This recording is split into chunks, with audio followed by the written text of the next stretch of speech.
it so does, because and mainly I think the biggest comparison to that would be from Songs from the Deaf, for the Deaf. Yeah. Yeah, do you know, I never thought about that, but it does definitely have that kind of vibe to it, which is really cool. They're a proper rock and roll band, and they're just. I mean, the EP's really, really good. It's the only problem with it is it's not long enough. It's got 4 tracks, I think, or maybe 5, and it could do with about 20. But it's just proper in your face rock. They've got fantastic voices, and you're right, it never ceases to amaze me how well some people can sing.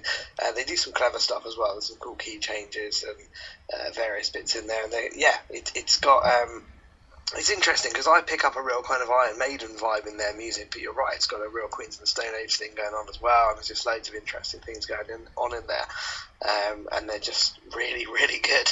And the EP was launched it must have been the week before last now. I lose track of the days, but the 31st, I think it was, of March, and they all came together. I think I said before, so there's one out in LA somewhere, there's one out in Belgium, I think, one in the UK, and I don't know where the others are. And they kind of get together and rehearse for a couple of days, and then play a few shows wherever they happen to be. And they're up in London and and Bristol and a few other places. And just I didn't get to see it, but I can only imagine it was amazing.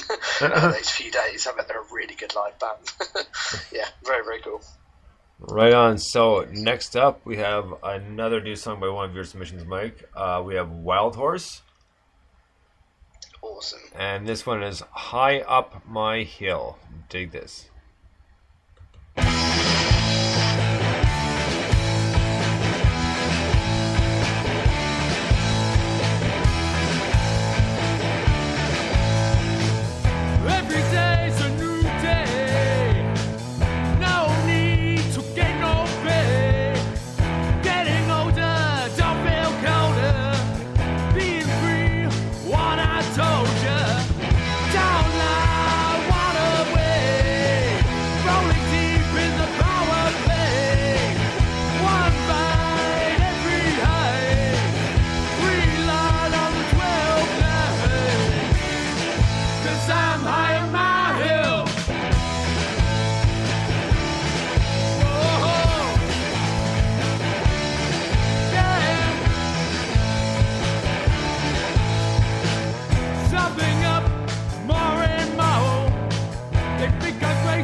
Right on. Wild Horse with High Up My Hill. What a great, catchy tune, and that was like classic rock sounding. Like really, really cool. Like, I always enjoy the vocals and the harmonies. They do such a good job of making like a new song sound like from way back when, sort of thing. Yeah, absolutely. That's kind of their forte, isn't it? It's let's write something, make it amazing, and then make it sound like it was recorded 4 years ago. Right. In a really good way.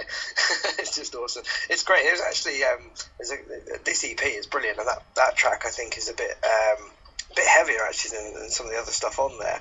I think that's a really good thing. I hope they keep kind of pushing that direction, just in terms of the guitar tone and the way those two guitars work together, because it's kind of still got a creamy overdrive as opposed to a heavy distortion, but it's just a little touch heavier than some of their other stuff, and I think that really works for them and suits them and differentiates them really well. So I hope they keep doing stuff like that. Fantastic band, and just a really, really, really classy tune. Really good EP and a classy tune. Love it. Right on. So next up we have a brand new song by Neon Shutter called Garden of Madness. This is off his upcoming album Omens. Dig this.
Neon Shutter, Garden of Madness. That was a really cool tune. I love the tempo to it, and I love the feel to it. Like, wow, that was a fantastic tune. Like, really tripped out, like industrial. Like, I love the synth in it. Great job. Yeah, the synth work in that is just really, really well done, isn't it? It's just class, basically. The way it kind of builds it, and it's almost like part of it is kind of a score from an old movie or something that kind of it reminds you of, and then it comes in with the kind of darker and more dissonant bits and the arpeggios and things later on. It's a really, really good tune. I mean, Neon Shudder is one of those artists that I'm just blown away by how on earth he goes about writing it or starting it or coming up with it. It's just beyond me, but it's fantastic, and I'm glad he does. Really, really cool. Love it. Right on. So we are up to our last track for part one, and the last track is a Gypsy Ghost tune, and this is off their very first EP. This one's called Played Out. Dig this. Played out. Whoa. Whoa. Whoa.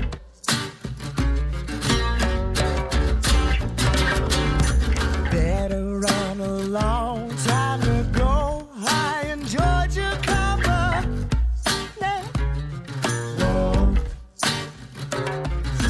Yeah, it's been fun, but it's done. No, girl, it's not the same. Whoa.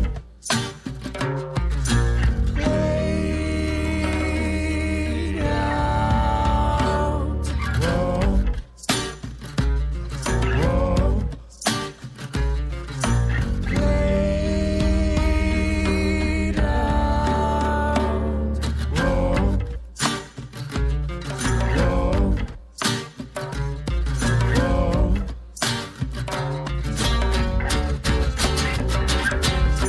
Packed up your bags, called a cab, and the end to you and me. Whoa. It's simple math, living fast, no time for sympathy. Whoa. Whoa. Girl, it's gonna stay. No, it ain't like it once was. I got to pay. It's played out.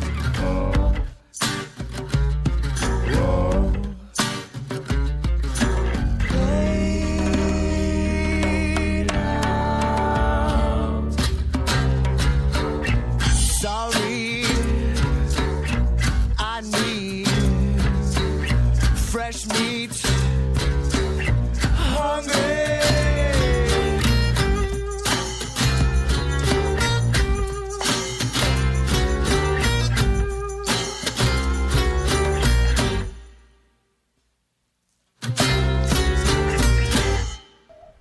Right on. That was Gypsy Ghost with a Played Out off their first EP. Great tune, and this is one of the first songs I heard, and I saw them live at a buddy's place actually when I first heard about them. About 3 years ago now, probably at least. But always a great band, and obviously you've heard lots of Gypsy Ghost songs on the show, so you know how they progress and how their style is just a little different, but not too much different. Yeah, I mean, whatever we play by them sounds like the Gypsy Ghosts. You can't, they progress, and their music has grown, and their songwriting has grown, and their just everything has developed and matured and everything else. But you go back and you listen to that EP and you go, God, wow, it's still really good, isn't it? It's completely unique. There will probably never be a Gypsy Ghost tune that we don't just love on this show, and this is no exception to that. I mean, there's so much in that. There's like elements of pulp in there and bands like that I pick up when I listen to that, and then there's kind of there's other crazy stuff. It's just I don't even know where to go with it. It's just I just love